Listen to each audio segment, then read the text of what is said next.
Hello મિત્રો, નમસ્કાર. હું છું પરમાર સુભાષ.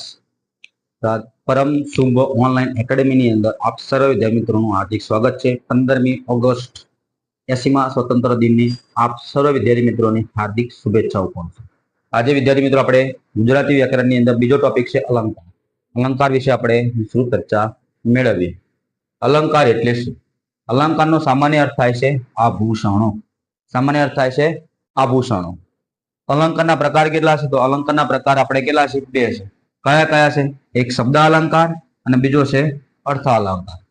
શબ્દ અલંકાર આપણે જોઈએ તો શબ્દનો મૂળભૂત ઘટક એટલે કે ધ્વનિ, ધ્વનિ એટલે કે અક્ષર, વર્ણ છે. તે ધ્વનિ અથવા વિશિષ્ટ સંયોજનના કારણે કાવ્યમાં આપણે ધ્વનિનું સૌંદર્ય જોવા મળે છે. નાદ સૌંદર્ય નિપજે છે.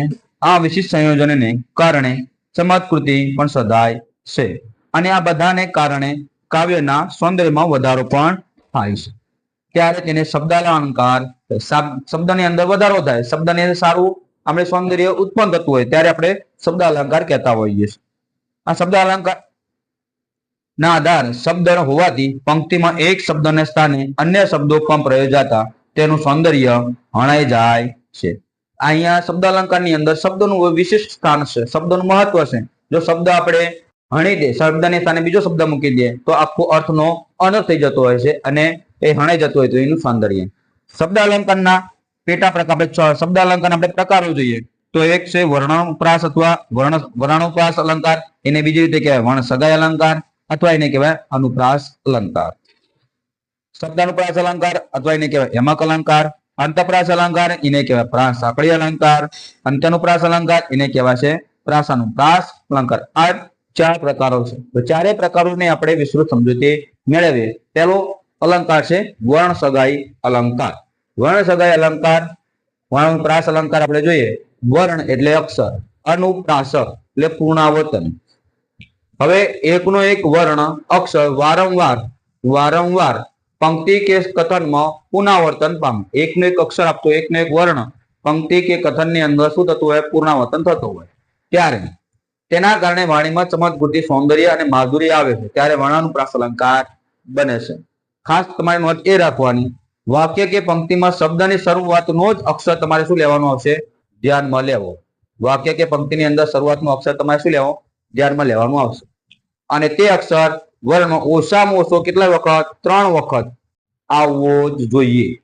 ઓછામાં ઓછો કેટલી વખત? 3 વખત આવવો જોઈએ. ઉદાહરણ આપણે વિશિષ્ટ જોઈએ એટલે આપણે વધારે ખબર પડે. કામિની કોકિલ કેલી કુંજન કરે. તો અહીંયા પહેલું ઉદાહરણ જુઓ તમે. ક, અહીંયા ક, અહીંયા ક, અહીંયા ક અને અહીંયા ક.